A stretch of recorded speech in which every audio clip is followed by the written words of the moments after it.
Halo, selamat malam para sahabat kanal Hukum Elias Dabunot. Salam sejahtera dan sehat untuk sahabat-sahabat Elias Dabunot. Malam minggu ini kita bicara tentang Nikita Mirzani. Nikita ini memang figur yang unik ya. Artis yang tidak lazim, tidak biasa, kontroversial dalam caranya. Namun dibutuhkan ya, kadang-kadang dibutuhkan ya. Nah, teman-teman sekalian, saya sangat percaya bahwa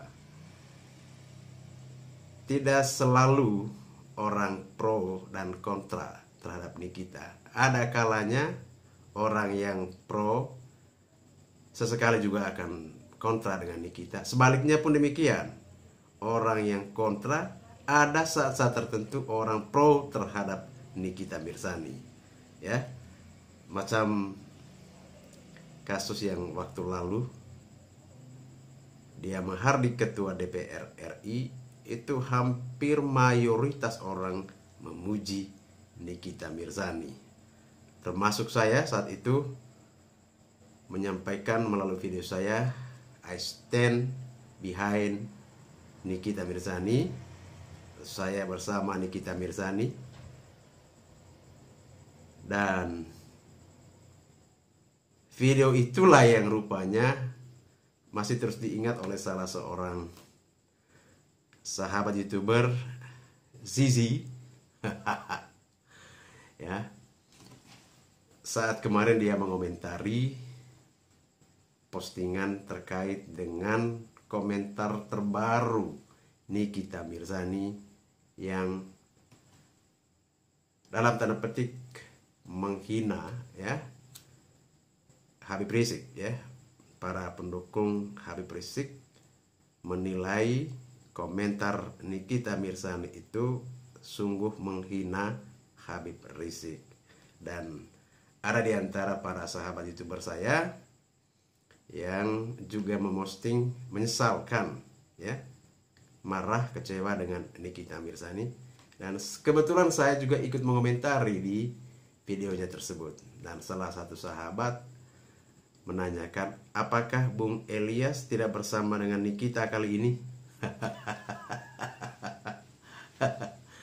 Nah, teman-teman sekalian, kalau pertanyaannya apakah saya tidak bersama Nikita kali ini, saya bisa pastikan tetap saja saya selalu bersama Nikita Mirzani.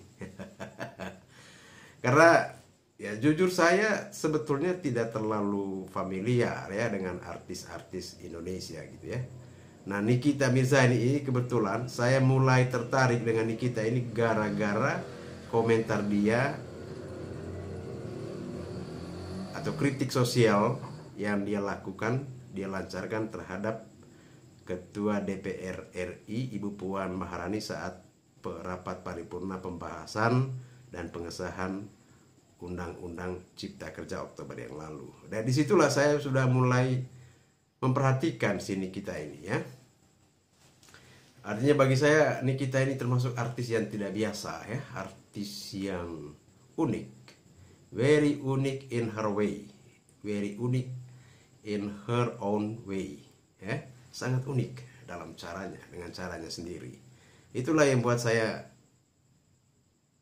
respect ya, dan mulai menaruh perhatian sama Nikita Mirzani ini. Artinya saya menilai bahwa ada kesamaan spirit ya, kesamaan watak di antara Nikita dan saya, dan mungkin juga banyak teman lain yang pada dasarnya anti dengan segala macam upaya yang mengekang kebebasan.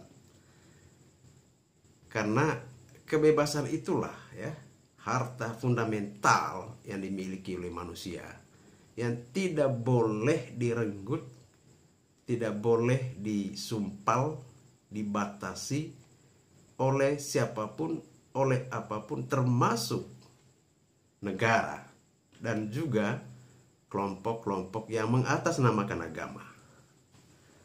Jadi saya kira itu ya prinsip, para prinsipnya kenapa saya mendukung atau mengatakan saya bersama Nikita lebih pada kesamaan spirit, kesamaan watak dasar ya. Nah, mungkin juga gagasan terkait dengan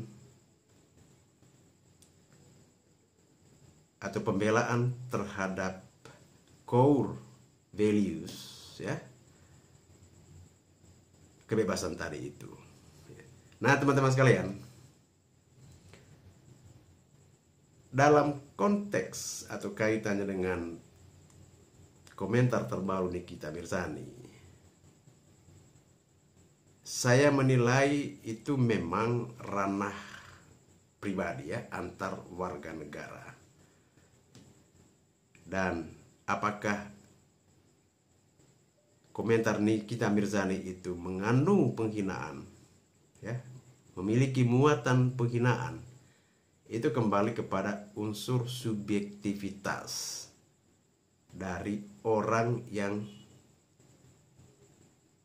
disebut-sebut. Dalam hal ini Habib Rizik. Apakah Habib Rizik merasa terhina dengan komentar Nikita Mirzani ya? Itu yang pertama. Yang kedua, kita juga tidak dapat secara gegabah mengatakan bahwa Nikita menghina Habib Rizik, ya kan? Kita perlu mencermati ya, kata demi kata dan keseluruhan komentar Nikita Mirzani, juga memperhatikan konteksnya ya. Dan tentu ini ahli linguistik, ahli bahasa, dan ahli hukum pidana yang lebih berkompeten untuk menilai apakah komentar Nikita Mirzani ini mengandung unsur penghinaan atau tidak. Nah, jadi itu ya teman-teman. Kalau saya ditanya apakah saya tidak lagi bersama Nikita, saya pastikan saya tetap bersama Nikita Mirzani dalam unsur-unsur yang fundamental ya. Kita sama-sama pengusung, pejuang, pencinta, pembela kebebasan. Dan kita juga sama-sama melawan setiap bentuk tirani ya, setiap cara upaya yang mengerdilkan, mengecilkan atau memerangus kebebasan. Nah, teman-teman sekalian, hal lain yang saya mau katakan adalah kritik Nikita Mirzani ini hendaknya jangan dibawa ke ranah personal ya. Kita mencoba untuk meluaskan perspektifnya, membawa kepada spektrum yang lebih luas, bahwa kritikan Nikita Mirzani itu sebetulnya kritikan terhadap rezim juga yang rupanya gugup dan gagap ya dalam mengantisipasi kedatangan Habib Rizik. Artinya kalau otoritas yang berwenang mengatur, mengurus ya lalu lintas ya, sudah mengantisipasi kedatangan Habib Rizik ya, tentu tidak akan terjadi kemacetan seperti yang kita lihat atau yang dialami oleh mereka yang ada di bandara saat itu ya. Ya, pilot, pramugari, pramugara, dan para penumpang yang harus rela berjalan kaki ya. Bahkan ada beberapa penerbangan yang terpaksa ditutup. Ya kan? Itu kan sungguh merugikan kepentingan orang lain, ya kan? Nah, Nikita ini, apa yang disampaikan Nikita ini harus kita lihat juga dalam konteks itu. Ya, kritikan terhadap otoritas negara yang rupanya gagap ya, gugup, lemah. Ya, dalam merespon, dalam mengantisipasi kedatangan Habib Rizik yang mungkin di luar dugaan disambut oleh begitu banyak pendukung, simpatisan, dan yang mencintai Habib Rizik. Kita tidak menyalahkan ya teman-teman itu. Kita tidak menyalahkan mereka yang menjemput, tapi sebetulnya bagaimana otoritas negara mengatur lalu lintas ya, mengatur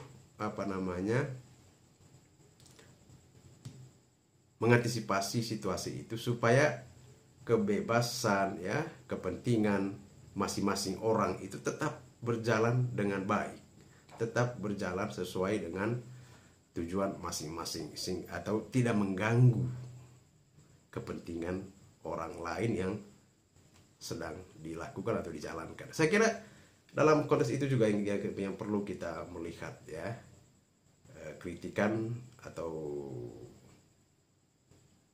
komentar Nikita Mirzani. Teman-teman sekalian, terima kasih atas perhatiannya. Salam Elias Dabornot.